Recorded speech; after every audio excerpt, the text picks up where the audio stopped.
नमस्कार। आज हम राजस्थान में राजपूत काल के बारे में बात करने वाले हैं, यानी कि पढ़ने वाले हैं। राजस्थान लगभग 321 ईस्वी से 184 ईस्वी तक मौर्य साम्राज्य का हिस्सा था। प्राचीन राजस्थान में मालवों की शक्ति का केंद्र जयपुर के आसपास केंद्रित था। मौर्य काल में राजस्थान अपर जनपद में आता था, लेकिन कालांतर में पुष्यभूति वंश के शासक हर्षवर्धन की मृत्यु 647 में होती है। वहाँ से 7वीं शताब्दी से लेकर मोहम्मद घोरी के गुलामों द्वारा दिल्ली पर अधिकार, जो कि 1206 ईस्वी में होता है। 12वीं शताब्दी तक के काल को राजपूत काल कहा जाता है, यानी कि 7वीं शताब्दी से लेकर 12वीं शताब्दी के काल को राजपूत काल कहा जाता है।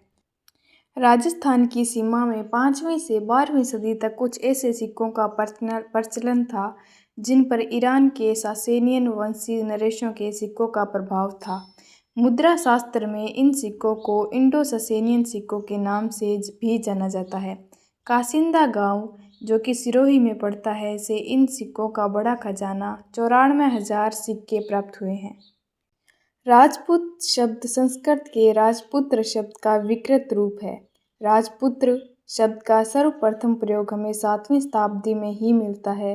वैदिक काल में मुसलमानों के आक्रमण से पूर्व यहाँ के सभी शासक क्षत्रिय कहलाते थे। बाद में यहाँ के शासकों की जाति के लिए राजपूत शब्द का प्रयोग किया जाने लगा।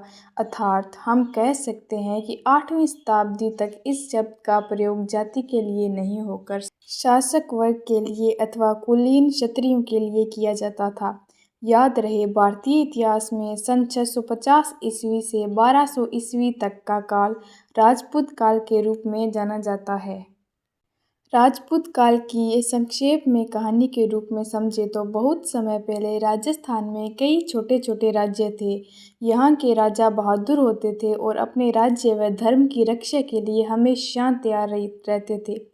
वे युद्ध कला में निपुण थे और अपनी आन बान शान के लिए जाने जाते थे। उन्होंने भव्य किले, मंदिर, तालाब बनवाए तथा कला संस्कृति को भी बढ़ावा दिया। यह समय राजस्थान के वीरों की गाथाओं और त्याग बलिदान की कहानियों के लिए प्रसिद्ध है। Thank you.